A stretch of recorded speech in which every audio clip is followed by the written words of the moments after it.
In the name of Yahushua HaMashiach, may this word bless the hearers and give glory to the Most High. Amen.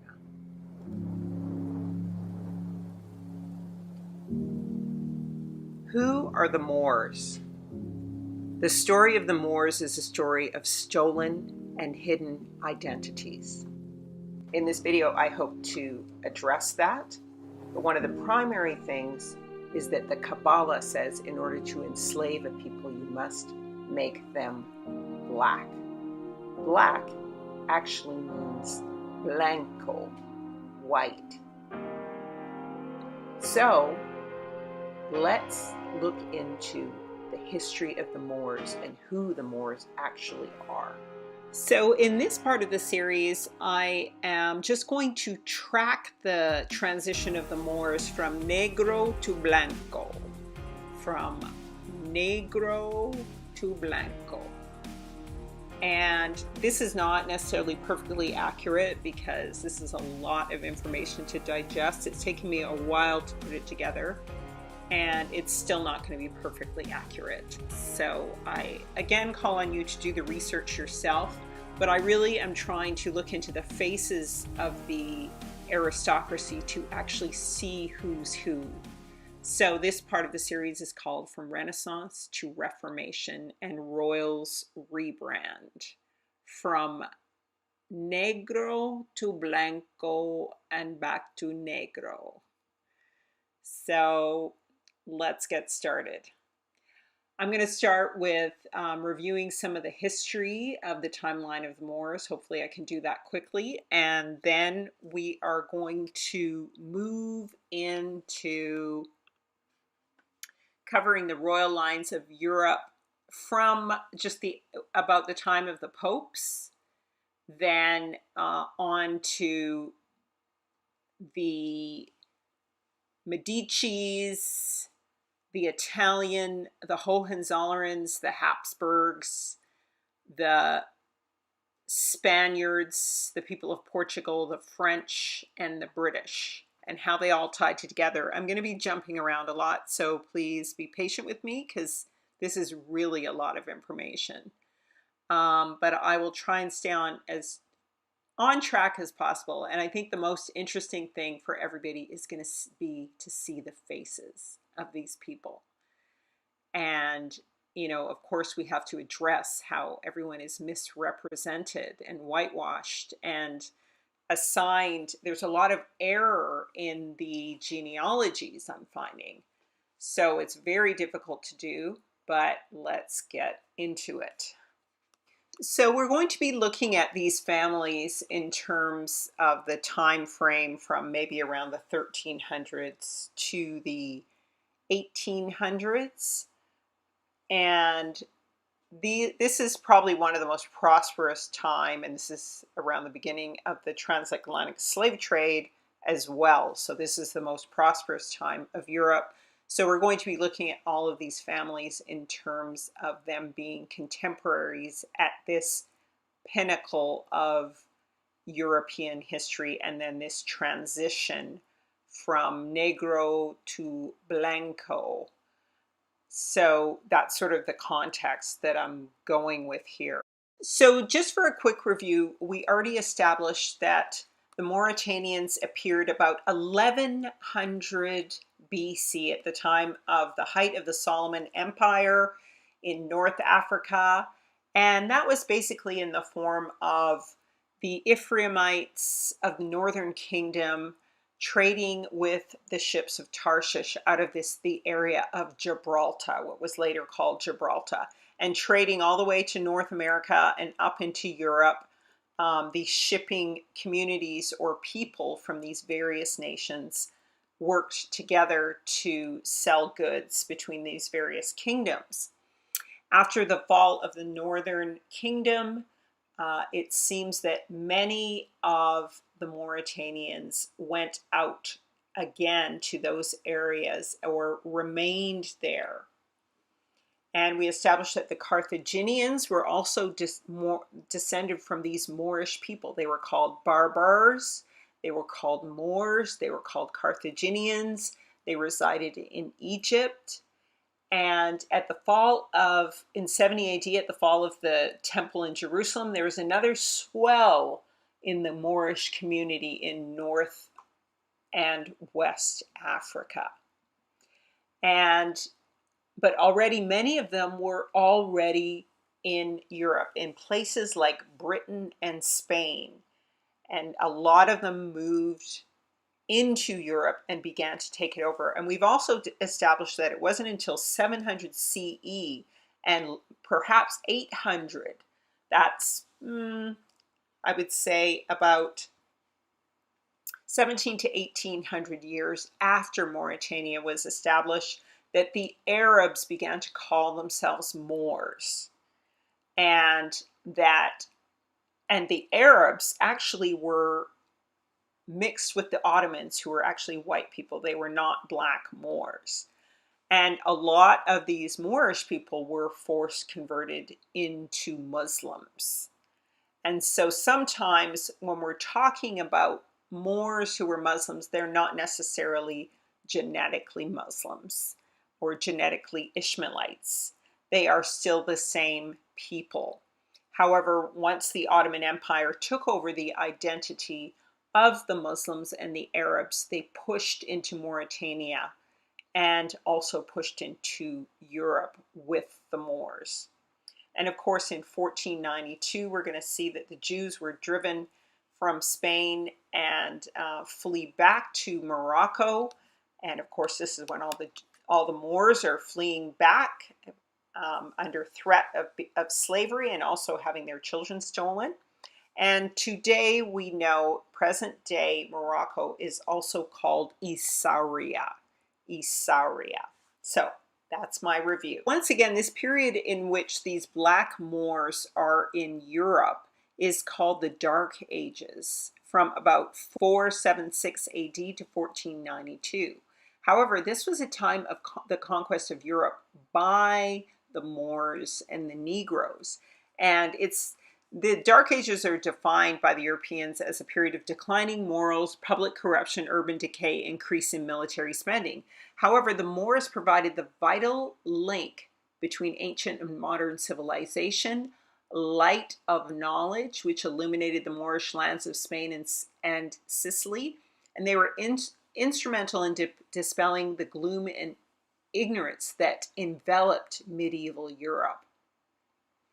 Okay, so Europe came under the Moorish revival of culture, writes Robert Bifault in The Making of Humanity. And it was not in the 15th century that the real Renaissance took place, but rather at this time. And Spain, not Italy, was the cradle of the rebirth of Europe. And after sinking lower and lower into feudalism and ignorance, because of the shift in power, it was the Moors who came into Europe and began to transform everything. So let's learn a little bit more about these European Moors. So according to Nature Knows No Color Line, the Moors were crossing into Spain after they captured Gibraltar, and they defeated the Goths, white Germanic invaders of 3 centuries earlier. And their commander, Tariq a Negro, gave his name to Gibraltar, formerly called Calpe. And these Africans were Moors, sometimes called Arabs because of their language. To the Greeks, the Moors were a dark or black people. Moros to the Romans, Moors, a woolly-haired people, synonymous with Ethiopians, but or the river Niger. As late as 5th century AD, Roman historians called the people of Morocco black. It's presumed that the Romans mixed with Moorish women. Now, Julius Caesar was supposed to have had a Moorish queen. And then it says later came the Vandals, so white people who were allies with the Moors against Rome. And then obviously there was a mixing with the Romans, but the Vandals are very often misnamed as being Caucasian.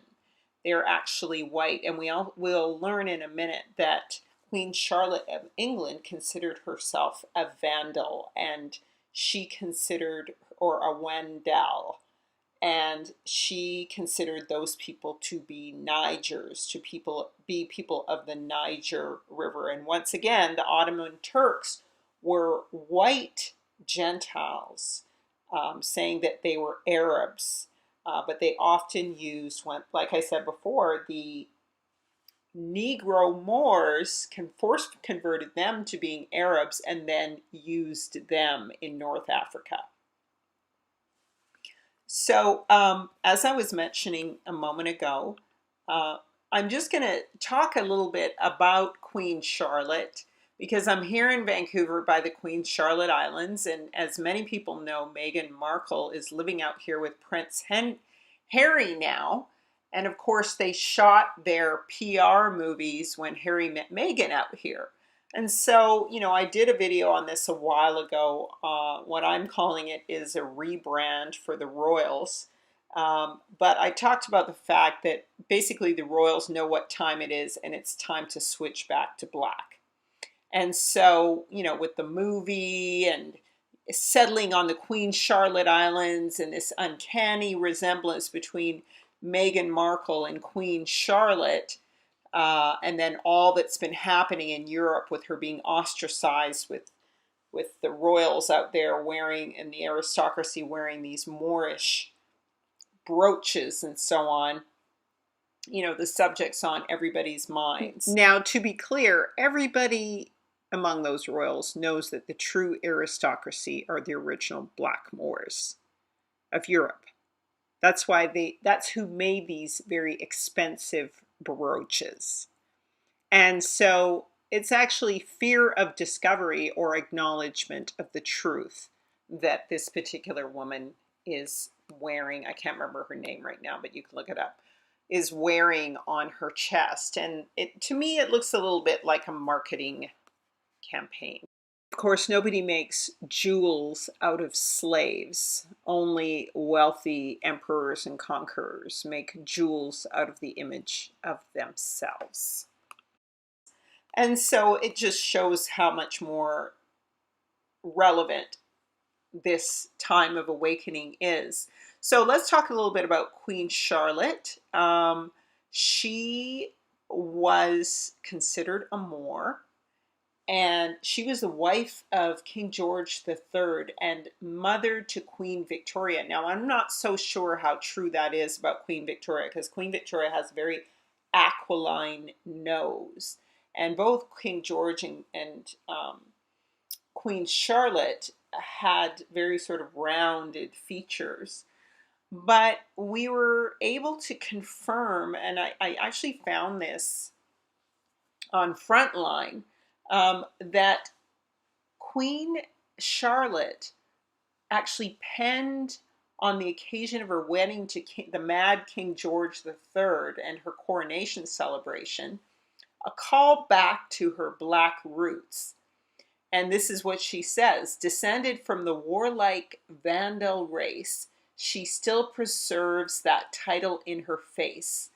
Though shone their trumpets o'er Numidia's plain, so Numidia, okay, that's Africa, that's East Africa, and Alusian fields their name retain, but they subdued the southern world with arms. She conquers still with her triumphant charms, O born for rule, to whose victorious brow the greatest monarch of the North must bow.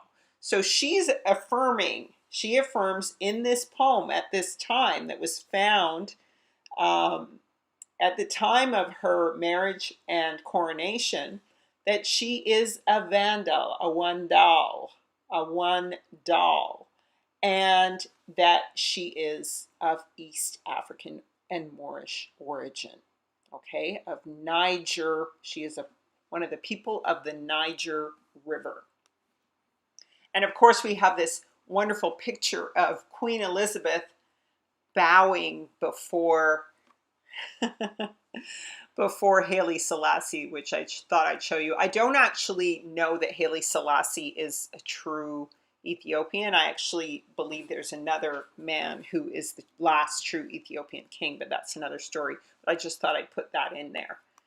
And what is very interesting about King George III, who was called the man King George, is his grandfather, King George I, talked about a great number of his subjects being delivered into slavery in the 1700s.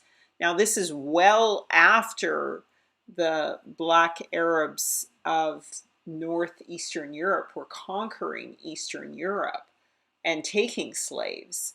So I think very much that this is more so talking about the Moors being taken into slavery, and this is what Queen Charlotte and King George shared. And so this may be perhaps the reason why he was called the Mad King George.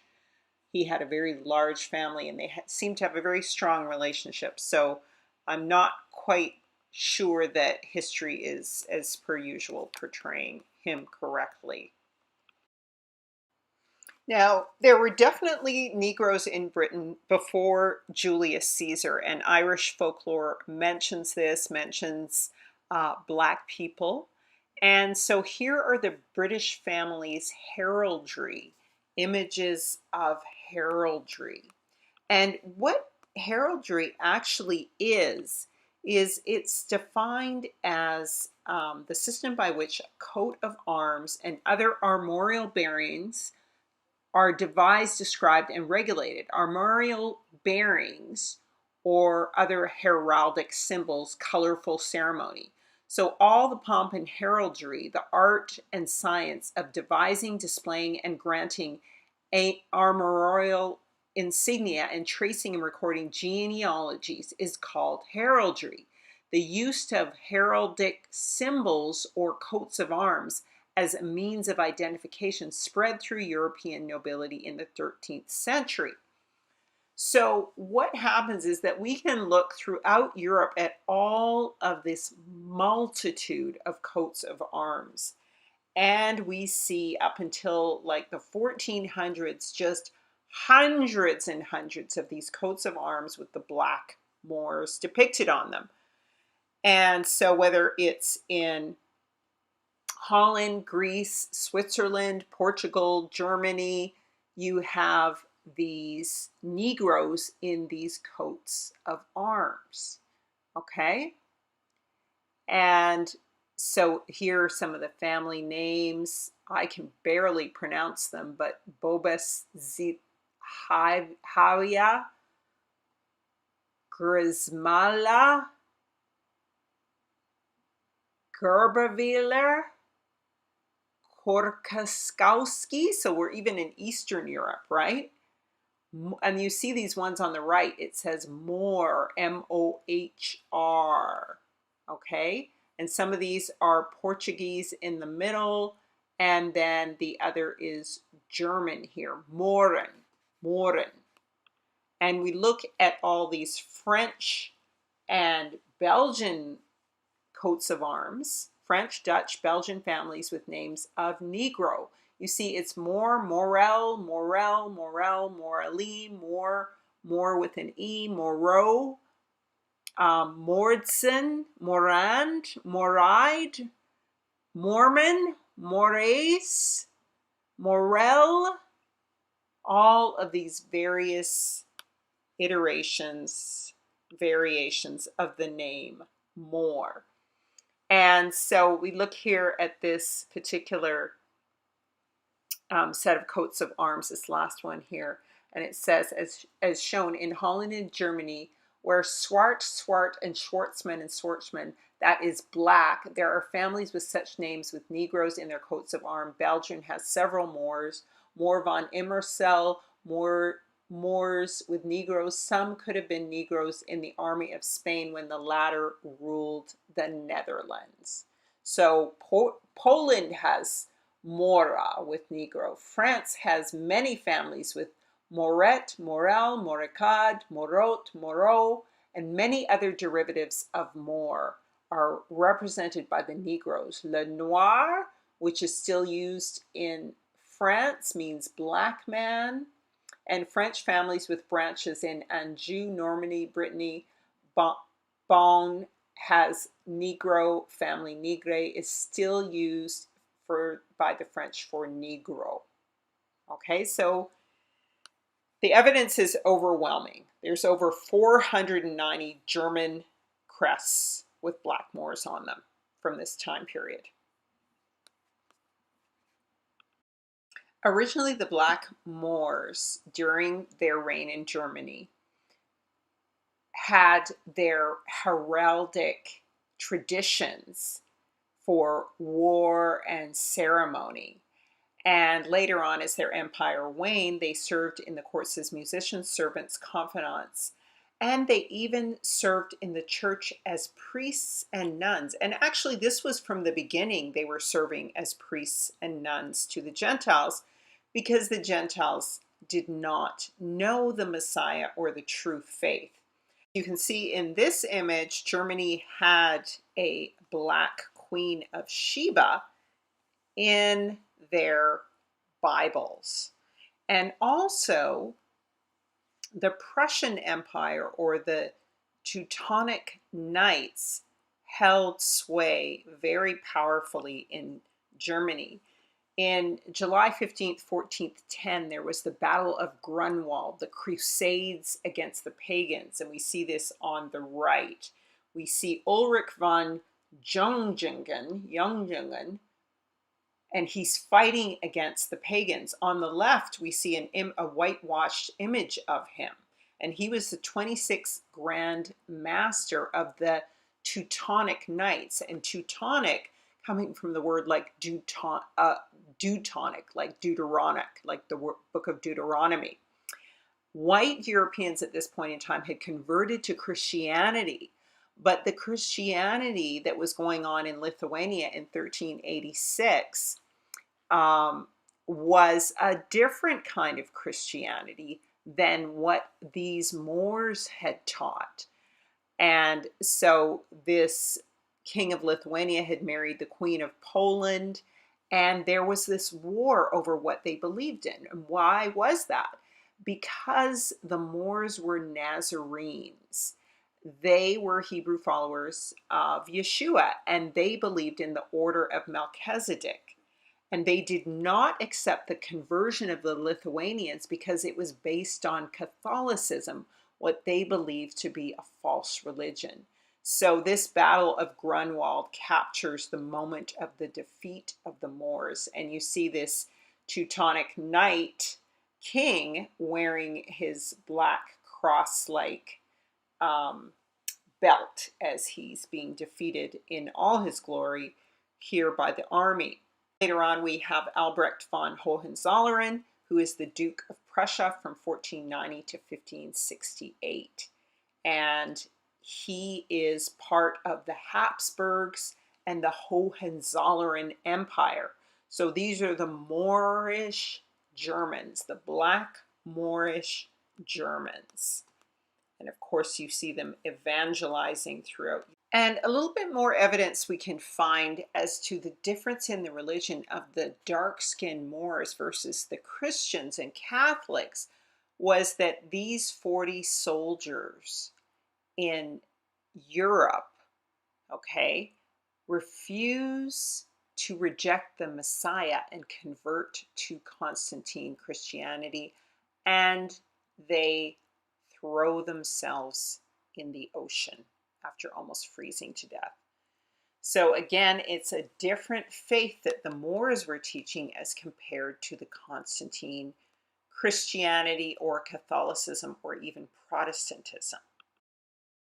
So just to reiterate, once again, the term Moor appears in European heraldry always meaning Negro.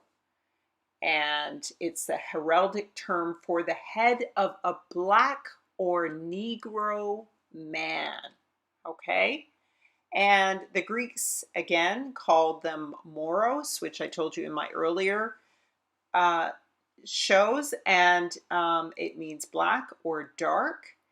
And the Moors, Ethiopians, Negritines, Negroes were one in the same. And actually, to Claudian, he spoke of the Moors who dwelt beside the waters of Gur, famous rivers of Ethiopia that overflow its banks. The Niger River. Okay? So now we're absolutely sure of who the Moors are. So Sir William Smith said that the Moors were known in the Alexandrian dialect as the Blacks, and the Moors, that were the Numidians, just like Queen Charlotte was talking about. And the word Mauritania meant inhabited by black populations, was later called Negrita or Negro land. So therefore, the Moor therefore is the equivalent of Negro, and it's said to signify a primitive black population, but it's actually quite the opposite, because it was the Moors that civilized Europe. And so, and in some cases, the Moors are actually called white racists, but it's actually kind of an error. There were Edomites who were called Moors, but the Edomites were the brothers of the Israelites, and they mixed in very much with the Europeans to become the Romans. And as well, they mixed in very much into Eastern Europe among Ashkenazis. And so they became very fair-skinned. Not quite white, but here's where the association comes. And so this reference, again, is from Nature Knows No Color Line. And so clearly when we look here at this map of Negro land in West Africa, we see very clearly again that this is associated with dark-skinned people, eventually the people to become the people of the transatlantic slave trade. And again, I've said the term is later associated with Muslims, but early on it was not, and it is not associated with the Hamites, the Africans, the sub-Saharan Africans, okay?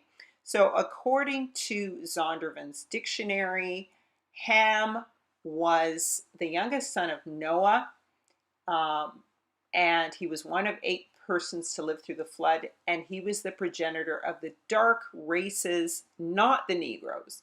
So the Hamites are different from the Negroes. They are black, but the Hamites were the progenitors of the Egyptians, the Ethiopians, the Libyans, the Canaanites, okay?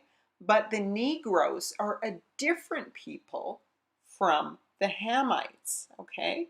And here is a definition from, I believe it's from Britannica, and it says, Niger, a surname of Simon, one of the 5 prophets and teachers of the Church of Antioch, who led the Lord to send forth Paul and Barnabas on the first missionary journey, probably a Hebrew Christian from North Africa. So then we see this Northeast Africa representation. And of course, the Christians of the 8th century and much later were Moors that were a jet black people.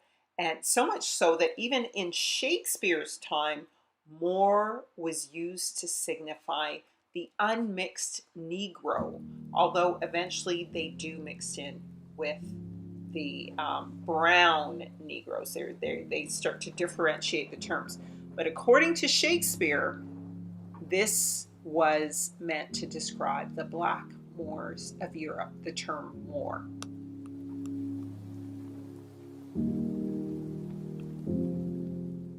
The Moors were dark Negroes that were later, like I said, associated with Muslims and Ethiopians, but really they were more identical to African Americans, says Elliott Smith.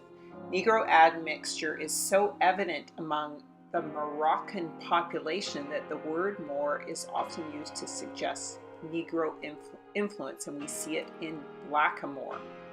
And then the Oxford Dictionary says it is commonly used for the Negro in the Middle Ages, as late as the 17th century. And the physique of a Moor may be a barbar, or an Arab or a mixture of the two with Negro blood. And many Arabs and Berbers are already Negro, okay? So again, there's a repeating of the fact that they were force converted and mixed in with these other people, the Moors were. And it says that we can simply say that the Moors range in color from unmixed to black to fair, and I already spoke about that with respect to the Isaurians. And in fact, many American Negroes were so indistinguishable from the Arabs that in the New York Times, February 2nd, 1045, reports of the meeting between the President Roosevelt and the King Ivan of Saudi Arabia, saying it was a matter of considerable astonishment of the king's servants to discover American Negro cooks and mess boys, and it was more difficult to persuade them that these were not Arabs. The matter was never entirely cleared up. Okay? And then it says here, my impression is the general aspect of the Moroccan people, especially towards the south, is that any of the Negro district in America, with its few whites, Moors are on the whole darker than the average American mulatto. So here they're talking about them being associated with just, again, dark black Moors. Okay, so the Moors conquered Portugal, Spain, France, and Germany in the 700s. And before that, 7 years after the capture of Gibraltar, the Moors invaded France and conquered and overran most of its southern portion. And they went as far east as Switzerland and then part of France. But they were beaten back by Charles Martel. But they remained in southern France, principally on the Western Riviera, which is still known as Little or Le Petit Africa, Little Africa. They took Marseille in 842, aided by what they say here is fellow Muslims, but that's not necessarily true. And then they captured Sicily in 837 and took millions of pieces of gold. Then in 846, they invaded Italy, seized Rome, plundered the Vatican and St. Peter's Cathedral, and carried off immense wealth, gold, jewelry, tapestries, and paintings. And then later on, they sold back much of this loot to the Pope, and it says with Jews as an intermediary.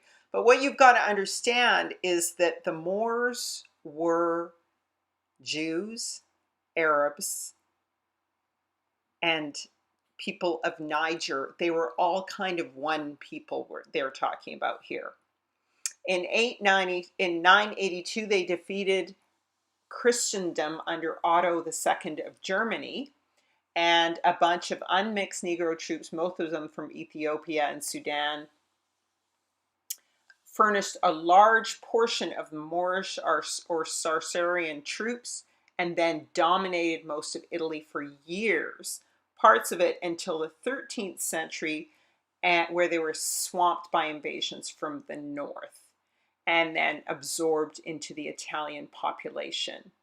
In Africa, they continued to be the leading power to no little extent in India. They dominated the Mediterranean and the North Atlantic and plundered the coast of Western Europe and the British Isles. They actually even conquered and ruled Scotland, and all the way up late until the 10th century, these provinces were wholly black, and the supreme ruler of them became, for a time, the paramount king of Transmarine Scotland. So you can see by these photos how when you are mixing the black Moors with the Europeans, you're getting this admixture that creates this red hair, what they call in the States a red bone. Malcolm X called himself red. People called him red, or the red bone.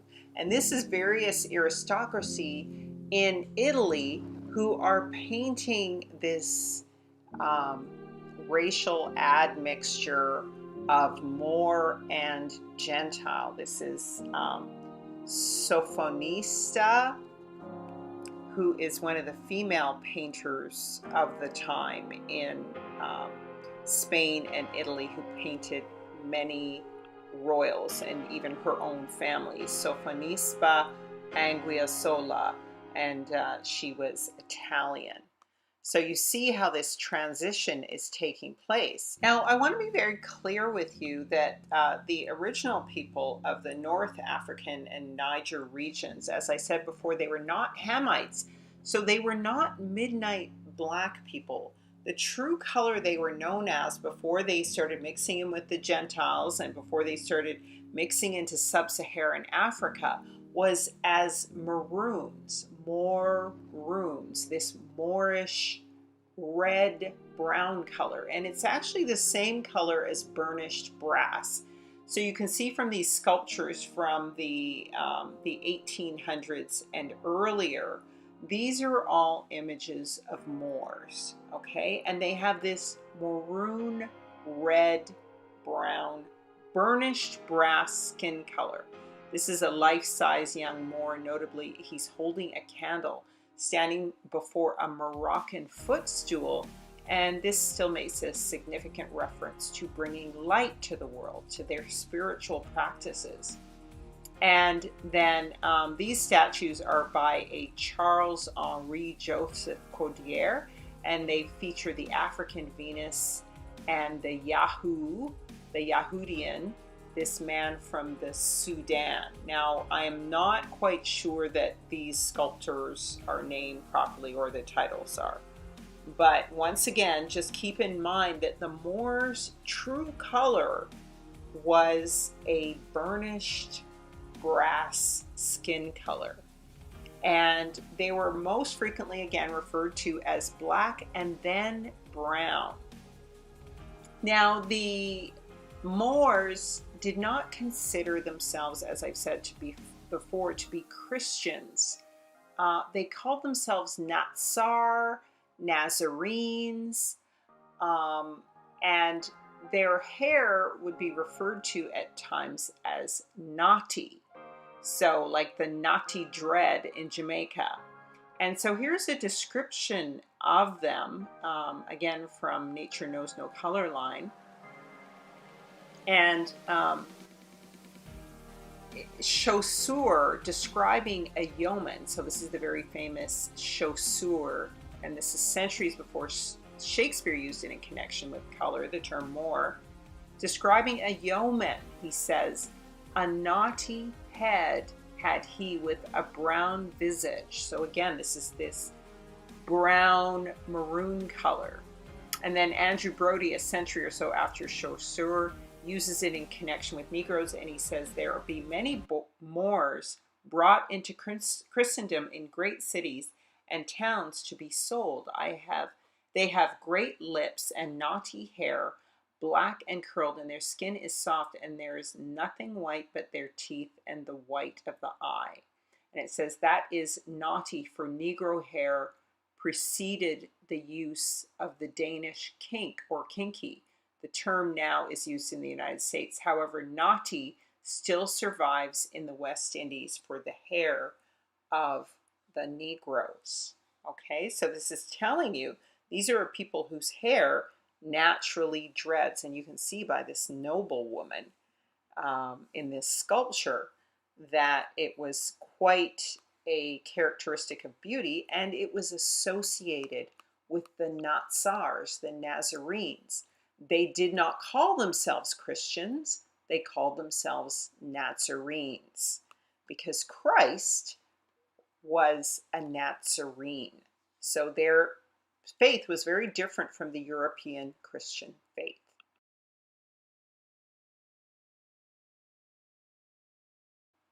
And when we look at Jane Austen and we listen to some of her writing, this is also clarified in many of her stories as a Moorish aristocrat. So according I guess if you just Google it, 10 or so descriptions of Jane Austen, who lived in England from the 17 to the 1800s. She was of a brunette complexion and had classical African facial traits, and she was an activist of Moorish ancestry. And of course, in her books, you find that she's very insistent about the brown and very brown complexion and special beauty of her heroines. And there can be no doubt that she's writing about brown and very brown and black-skinned persons belonging to the gentry and aristocracy. Henry Crawford in Mansfield Park is absolutely plain black and plain. In Northanger Abbey, two women talk about their favorite complexion in a man. They ask dark or fair, and this is answered as, I hardly know. I never much thought about it. Something between both, I think. Brown, not fair and not very dark. And brown isn't meant by light skin brown like Jane Austen is shown here, but as the burnished brass color that I showed you before. And in Sense and Sensibility, Mariana, notice her name, Mariana Dashwood, is Austen so lovely, uncommonly brilliant, and delightful beauty. Her skin was very brown. Pride and Prejudice, the most famous of Austen's heroines, Eliza Bennet, is described deprecatingly by her rival in love, Miss Caroline Bingley, as she has grown brown and coarse. So you see there's a racial rivalry going on even in this times, and why else would you have the title Pride and Prejudice? This is the time of the waning of the Moors' influence in Europe. Now, as I said, there are so many of these sculptures and images and like paintings that are undocumented or whitewashed. And so sometimes it's difficult to figure out who's who. And at first I thought this was Septimus Servus, one of the leading conquerors of Britain, who was an African. And he was said to have a lot of Negro strain in him. But he did not go and rule in England. Somebody named Theodore, an Oriental, was named in his place and went, and Hadrian went as his mentor. So Ireland also had a Negro bishop, Saint Dimian or Dimam, sorry guys, the Black, who died in Ulster in 658.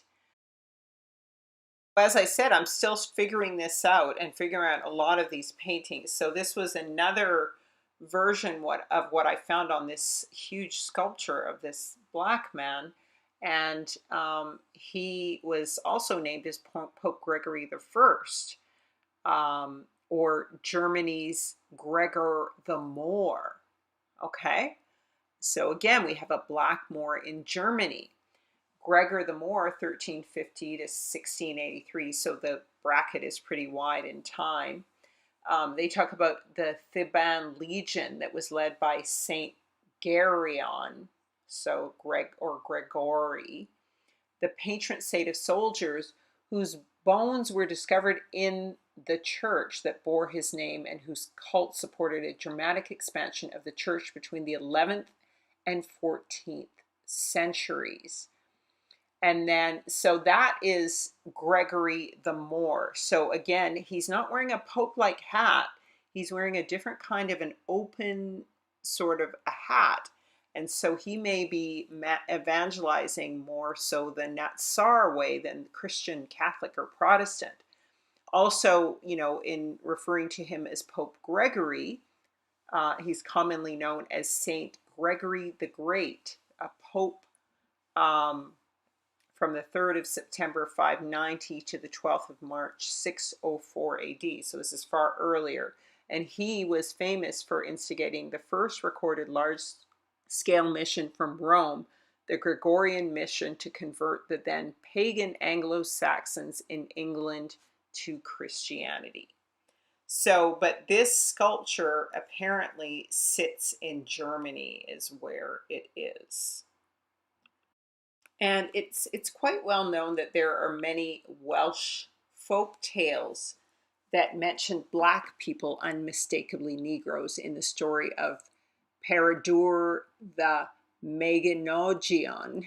The blacks mentioned in it might be Silurs, um, another ancient Welsh poem, Gwaelod Mawr, tells of a robbery between a white and a black. So that just sounds like Jamaican patois right there. So it's pretty indisputable that these people were black, the Welsh. Now, I've mentioned Kenneth Dubh, or Dubh, the Black King of Scotland, but I'm just going to mention him again. He was a king from 997 to 1005 AD, and he was the son of King Dubh.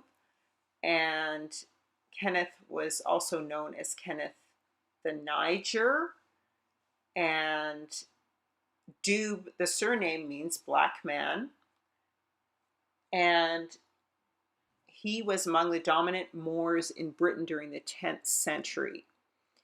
And the term Niger and Moor were used interchangeably for the, quote, sons of Jacob at that time. And it's a matter of history that there were many seafaring warriors from North Africa who traveled up and down from Iberia. So again, what we said, from Mauritania through the gates of Gibraltar, or up alongside the coasts of Europe, Spain, up into Britain. And of course, again, Kenneth Dubh reigned over black divisions of Scotland and other groups as well, so the white people too. And his surname means black man. Okay. And so these are a couple of images that are also often used to depict him. But I think the second larger one is Robert the Bruce, who is another, I think he's part of, not sure, we'll go into it later, part of either the Tudors or the Schwartzes, the Stuarts. So, but yeah, they were, as I said before, they were a major power in Europe, and the Welsh traditions definitely talk about him. And of course, there was an African king, Gormond, who ruled in Ireland. And so you see again here the shades of dark that I showed earlier, the transition from the black to the white, the racial admixture, the Bianco and Nero. So I'm going to talk a little bit about the Morskarade, the Moorish dance, and its various manifestations. Even royalty took part in these kinds of things, but it's indisputable, according to Sir John Hawkins, an authority on music, that the dance was the invention of the Moor. Tabarot, and another authority, says the same. Dr. Johnson's dictionary says Moorish dance, that is the Moorish or Morris dance.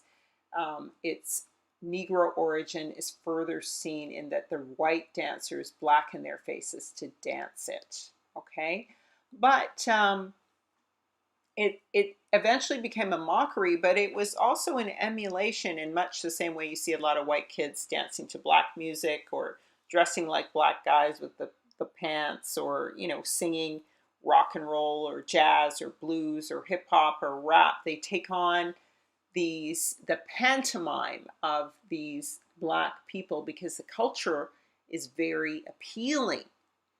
And so the Mooresque um, points to the fact that the guise of the black man was the most important and popular, a phenomenon which points on the one hand to the significance of this Moorish race in aesthetic life, in the aesthetic life of the whites, and on the other hand of the habit of all Europeans to paint the face black on certain occasions of cult ritualism. So it eventually, though, evolved into a mockery, I believe.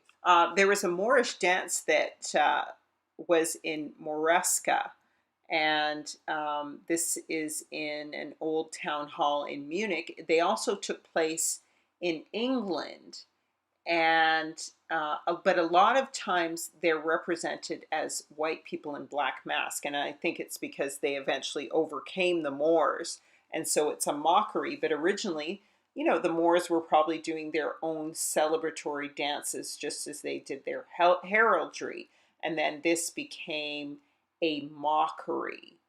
And so it says the name first recorded of the Moorish dance was in the 15th century. So that's the beginning of the transatlantic slave trade as the Moorisk dance. Okay.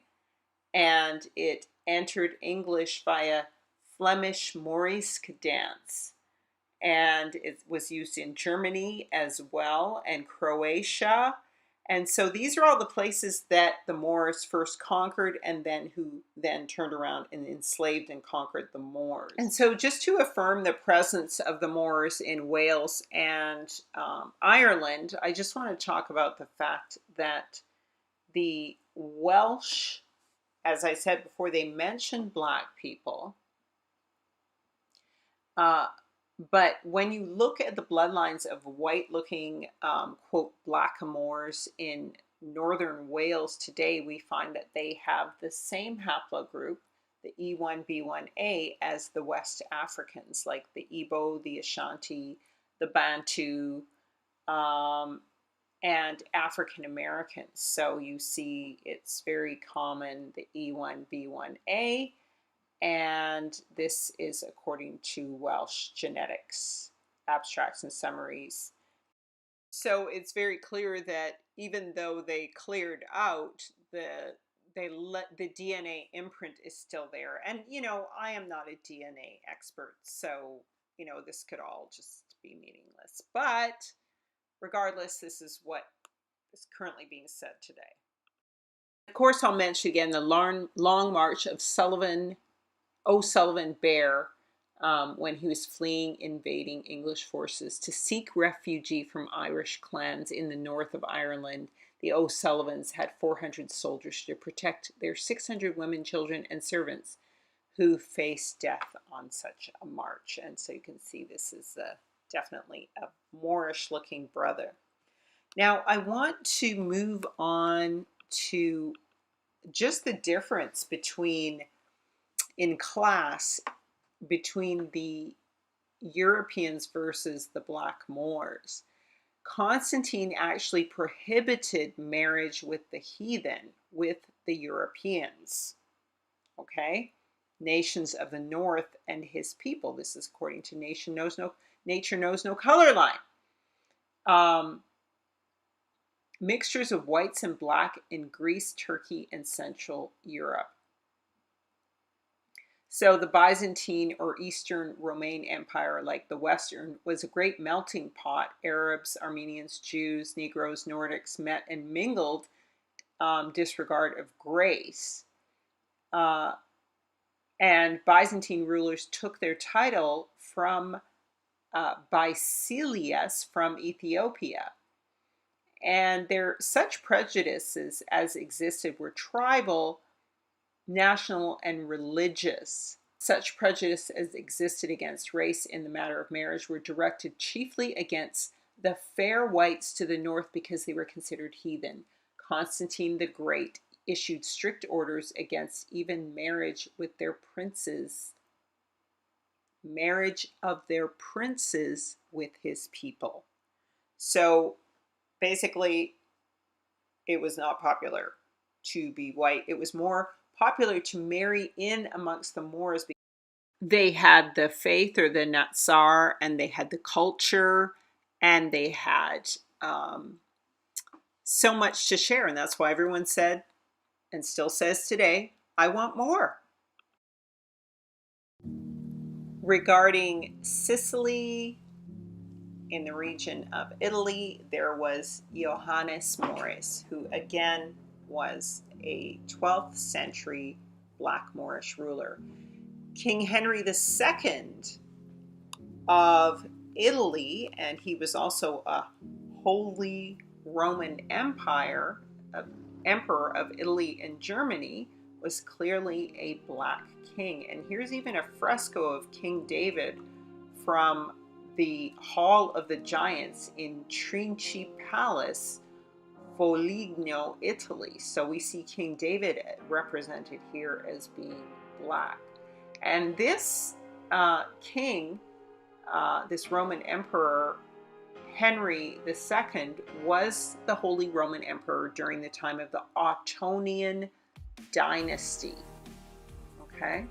And so this, again, it's undeniable, the black presence in Europe. And so now we can see why the following starts to make sense. When even among the kings of Spain, obviously, as I've gone on with again and again, there were many Moors and Moorish blood mixed in with the Europeans. And even one of the courtiers of Charles V was a mulatto, and he was a handsome mulatto. And the Italian families, many of them had variations on the name Moore, as Moretti, Morini, Morelli, and so many of them were Negro, and they also had Negro in the name. Negro, Negrina, Negrona, Negra, Saracen as well. And so when we look at Holy Roman Emperor Charles V of Spain, it's very clear that we can see that he was a mulatto. He was mixed with Black Moor and European, and he actually sacked Rome in 1527. And in 1527, what he did was he supported Alessandro Medici. So Alessandro Medici was the son of Pope Clement VII. So he was the son of one of the popes of the Italian line and a Moorish woman. His nickname was Il Moro.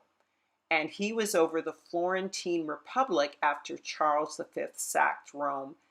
Alessandro fled, and then Charles supported Alessandro against the Florentine exiles. And so Alessandro Medici lived 1510 to 1537, Duke of Penne and Duke of Florence, 1530 to 1537. And he was actually married to the daughter of Charles V. And she was Margaret of Pharmacia, and she was the regent of the Netherlands and daughter of Charles V, as I already said, and sister of Philip of Spain. But she was an illegitimate child. She was the child of a concubine. But we'll go on to trace this lineage.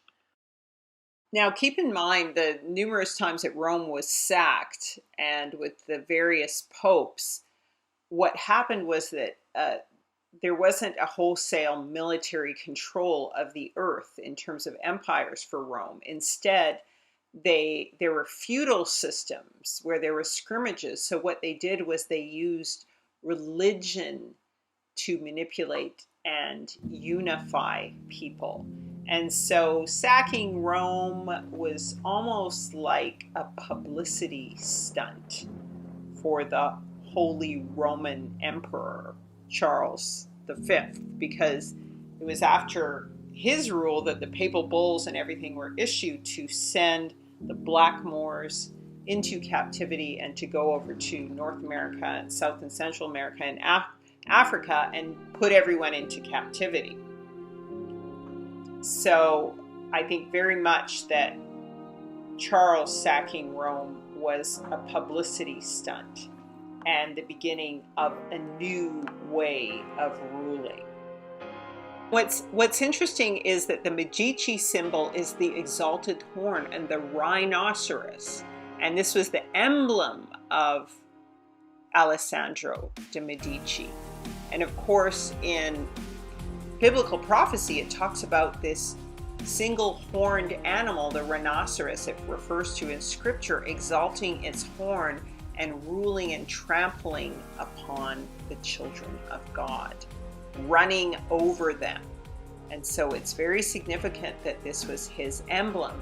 And it's believed that his background, because the Isaurians mixed in with the Romans, the Isaurians were dark-skinned East Africans, descendants of Isaac, and they mixed in with the Romans. Actually, Rumi was one of the sons of Esau. And so you can see where this genetic line is coming from, and the exalted horn of the rhinoceros. And Alessandro Medici himself had a mistress. Just, I guess the chain didn't stop, wasn't broken by him. And he had two children, one of whom was Giulia de' Medici, his male offspring, and then Silvia de' Medici. And she was the daughter of Taddea Malaspina, who we see here on the left. And she was, Taddea was his mistress. And then this is his son and daughter. And you see it's a very whitewashed picture. You see they've actually, it looks like they've changed the hair texture and the color of the skin. People are looking pasty. And then again, this is the whitewashing that went on with the photos to try, the paintings, to try to erase the history of the Moors and the blacks in Europe. And when, again, I'm going to go back to Spain and Portugal to say that the offspring of the Moors and the West Africans were among the discoverers of the New World and the first builders of Latin America. Okay, in that century, when the Portuguese acquired African possessions, they already had much colored blood in their veins. At first, the colored blood had come to Portugal in dribbles, and later it became a flood. Some of the whites and many of the Iberian Gothic Arabian Negro offspring were the dark-eyed girls of Cadiz. Okay, and it says, and then there were many importations of Negroes into Spain for the army of General Franco. And one of his prize cavalry battalions was made up of coal-black Moors. And they found mates among the Spanish women, excuse me, as did the Moors of Tariq. So again, more evidence as to this racial admixture.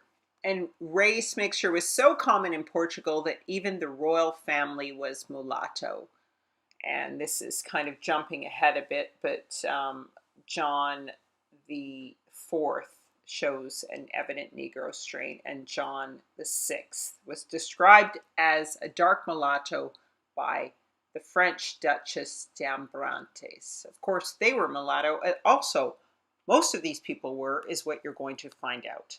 They were all mulattoes.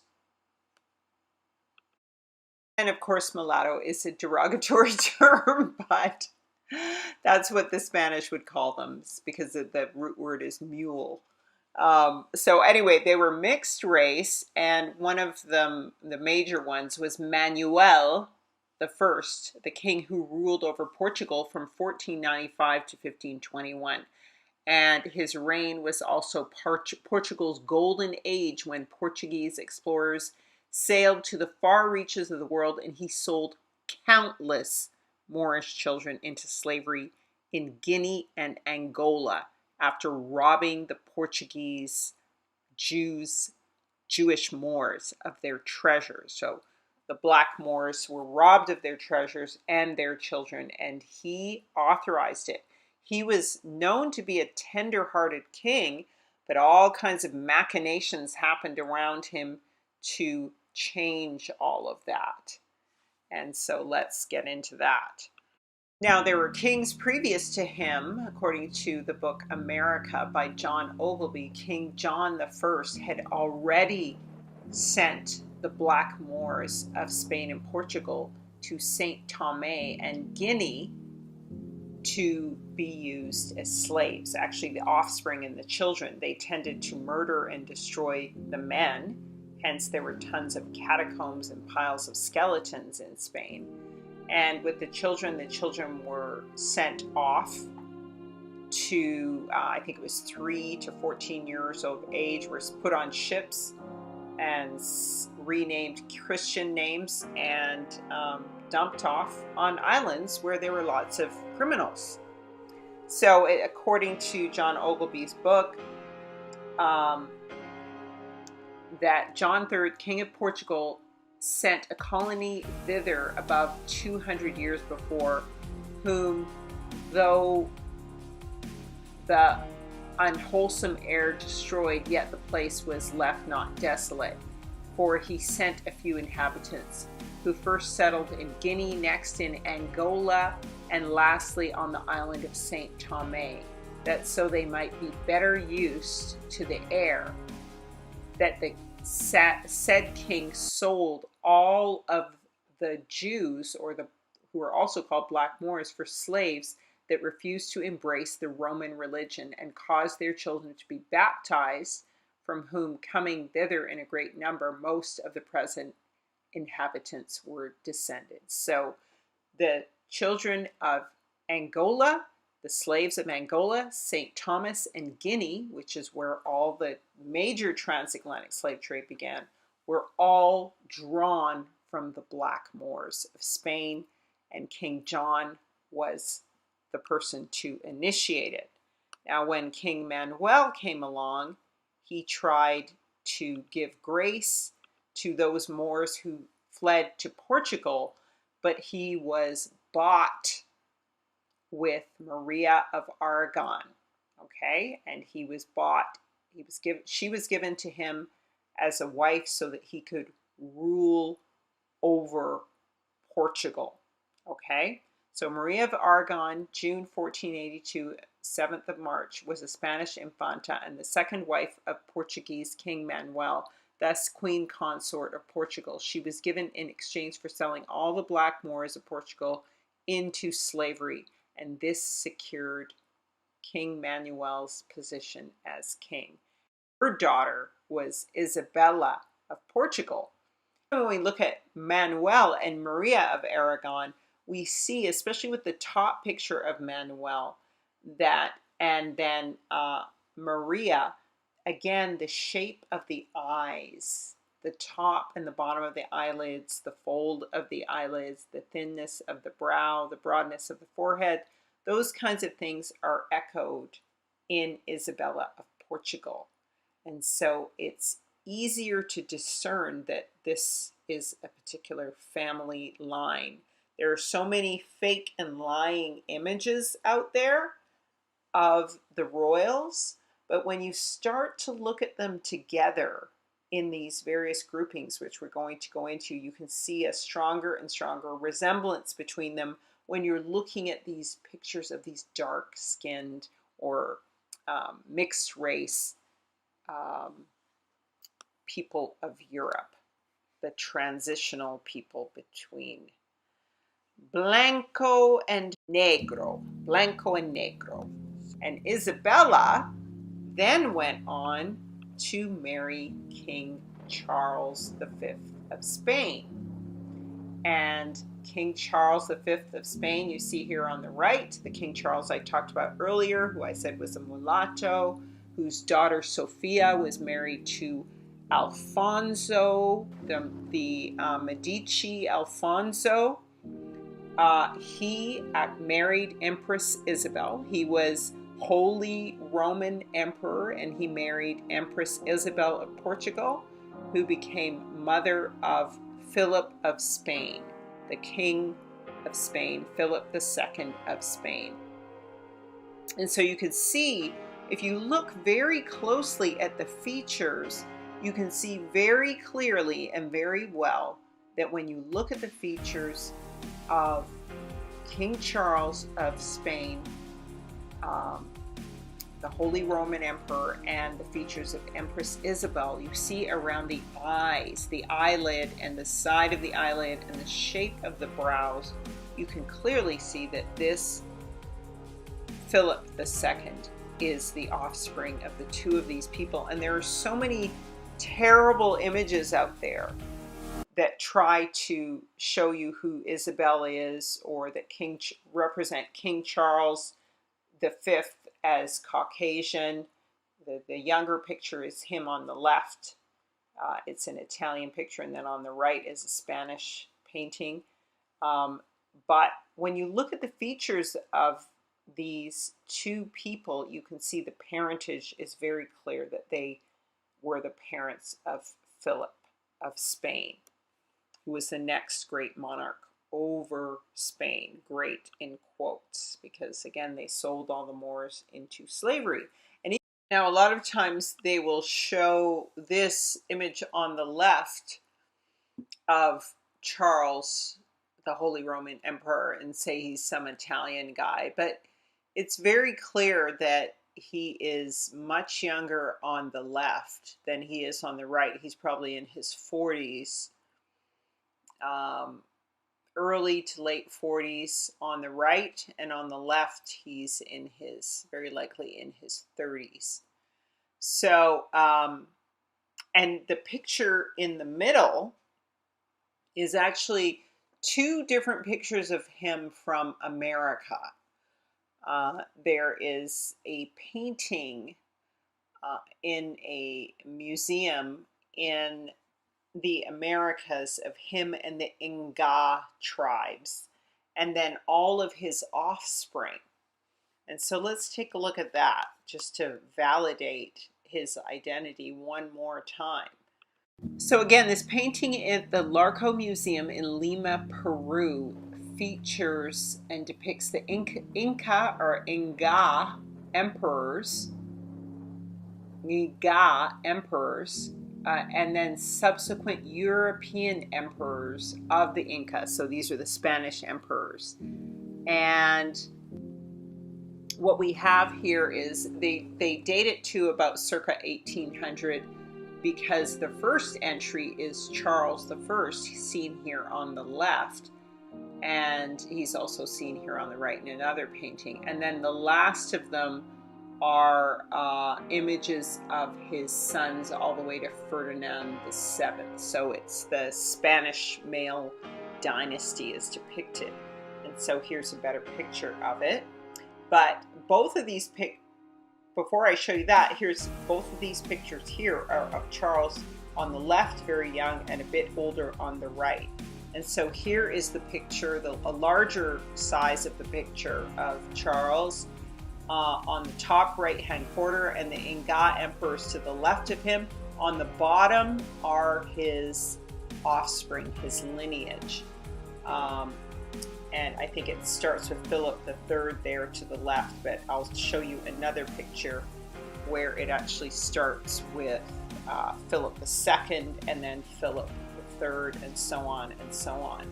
And then, interestingly enough, they did another reproduction of this painting where they depicted the Inga and the descendants of Charles as being much lighter skinned, much more in detail, but they appear to be much lighter skinned as well, and straighter of hair and so forth.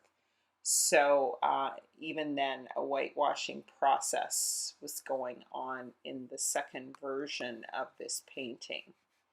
But you see very clearly that, you know, Philip II and Philip III on the far left are very dark-skinned brothers, very dark-skinned men represented in both paintings. They're represented actually darker than this painting or this bust of Philip that we have, because it's actually painted over and he looks a bit lighter than he actually is. So now as we move on from Charles V, we're going to move over to his offspring Philip of Spain, who was one of the major emperors of Spain during the transatlantic slave trade and all of that kind of thing. And here he is depicted with his offspring, Philip III of Spain. And you can see here, as compared to the pictures I just showed you, that Philip III of Spain is looking very fair in this picture. And then beside him is his mother, Anne of Austria, Queen of Spain. Okay? Now, Anne of Austria is also represented as being quite fair, but yet Philip was her cousin. They were kissing cousins. Her father was Pope Manuel, and her mother was Maria of Austria. So she comes from a very heavy lineage. And when we look at this picture of Pope Manuel on the right, Pope Manuel was the younger brother of Charles V.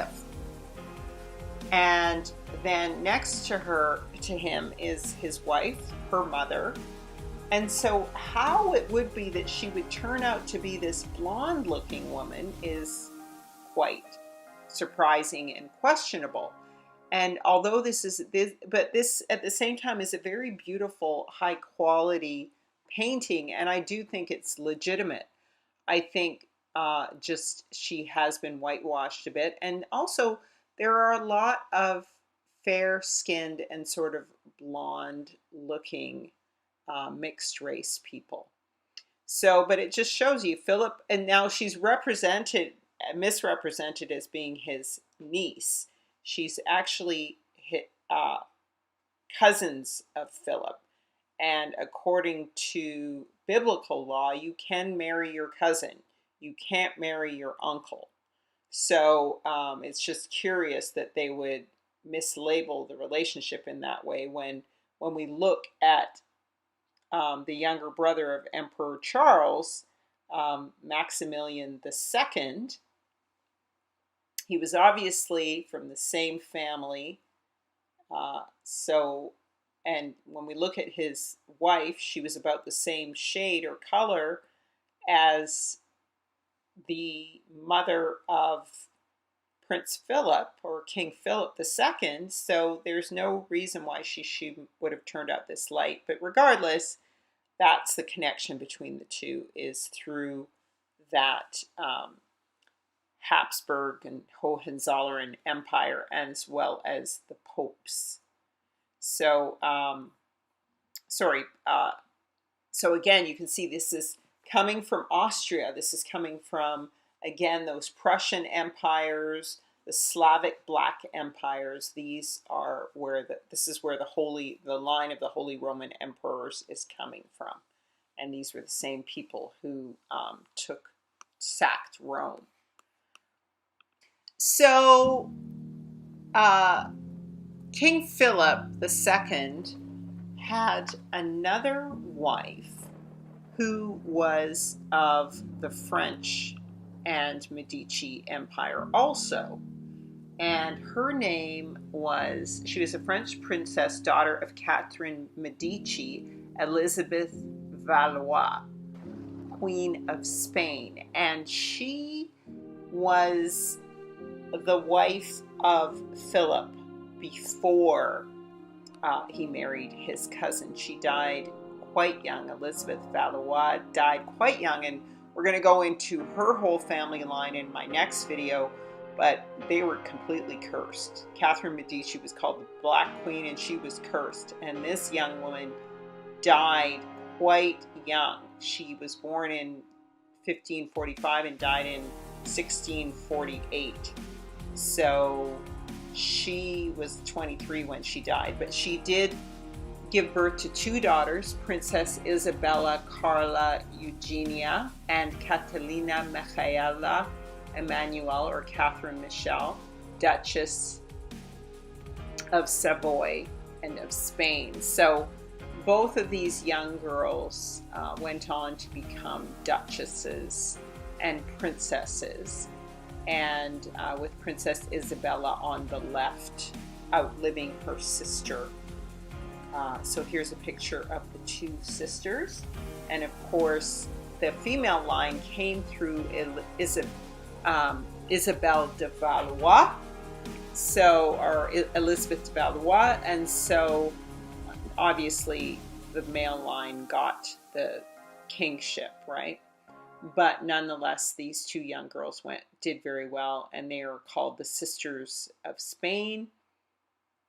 And of course, their mother died young, so it made one of them a little bit weaker and one a little bit stronger.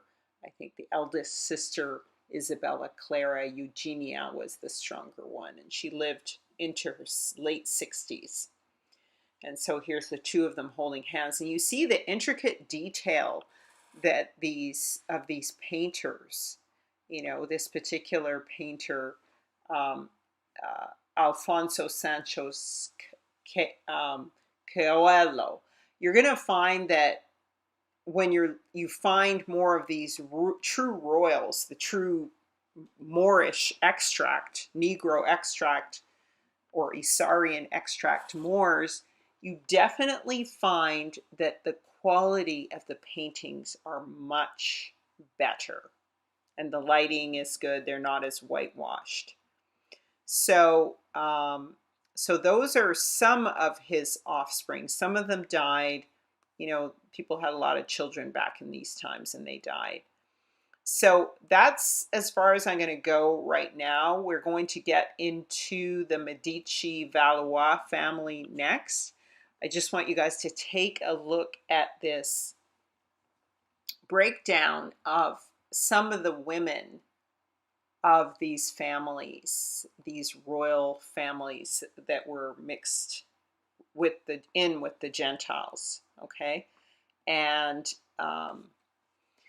there's quite a resemblance between all of them, and also the level of the quality of the paintings. And so we're going to go into that in the next session. Of course, when we look at the Tudors, when we look at Henry VIII and Queen Elizabeth and everything, a lot of those paintings were destroyed deliberately by Cromwell.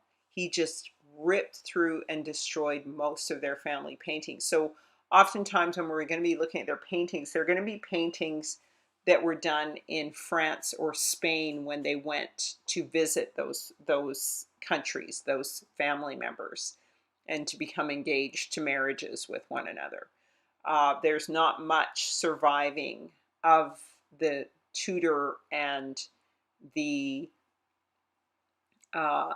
Stuart paintings, although some of them are hidden in English dining of all places. So we're going to be able to see King James the First, hidden in family dinner paintings, like family dining, English dining paintings. That's where they hid some of them. But you can see from these pictures of these women that they all have a very similar look. And this is Medici, this is Spain, Italy, France, and Britain, and a little bit of Denmark and Germany and Austria thrown in there. So you can see that these are all kind of mixed race women. And they all tend to have a smaller jaw, which doesn't always tend to be, which we'll see will be a little bit different with the Schwartzes, with the Tudors. They don't have the smaller jaw, but yeah, it's going to be an interesting journey. And I'm going to take you back here to the first image, which was this image from Renaissance to Reformation and Royals rebrand, just so that you can get a look at all of these different faces of this particular empire that went from the 1400s to the 1900s. Just so that you can get a picture of where we're going, we're going to look at the Valois of France and the Tudors and the Stuarts, which is King James family. The Tudors are King Henry and Queen Elizabeth, Anne Boleyn, Mary Tudor, and check out some of the relationships with these families as we move forwards. In particular, we'll be looking at what on earth happened to King James' offspring, because that's the point at which they are cut off, and King James wrote his Bible, or commissioned his Bible, saying that his people were going into slavery, and it was for Zion, for his people. So we're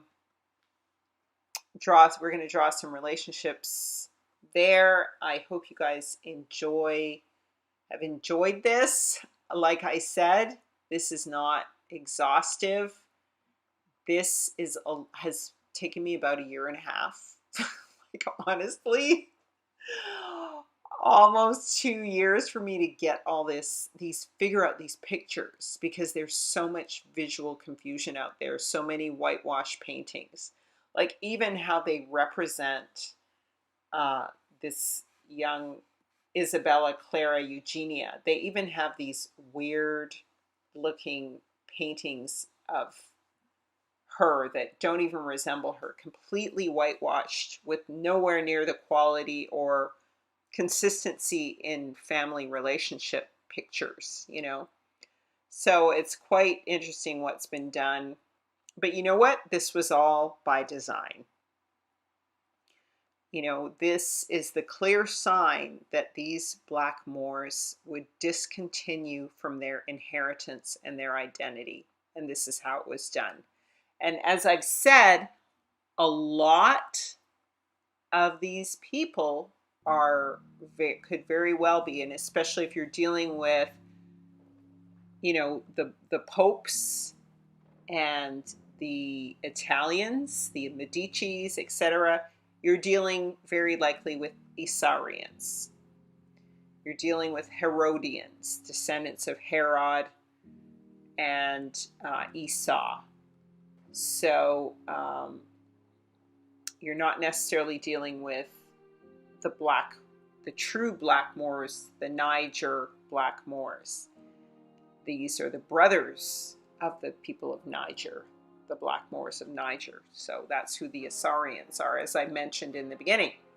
So we'll get into the rest of it. Just give me a thumbs up and like if you like this. Sorry it's taken me a while to get on here, but I'm doing other things, and this is a lot of work, and I've got a lot going on in my life. So it's going to come out when it's going to come out. I hope you guys enjoy this. Please share it, because people knowing their history is the most important step towards finding out who they truly are. Thank you so much for watching. And again, please reach out to me to get my book, Chaya, Eat, Life, and Fast, or the Appointed Times calendar, Moed Appointed Times. You can get them on my website at livelightwell.com for a donation of $7 or more. I appreciate and thank you for watching. May I bless you and keep you and cause his face to shine on you. May he be gracious, lift the light of his countenance, and give you peace. Shalom.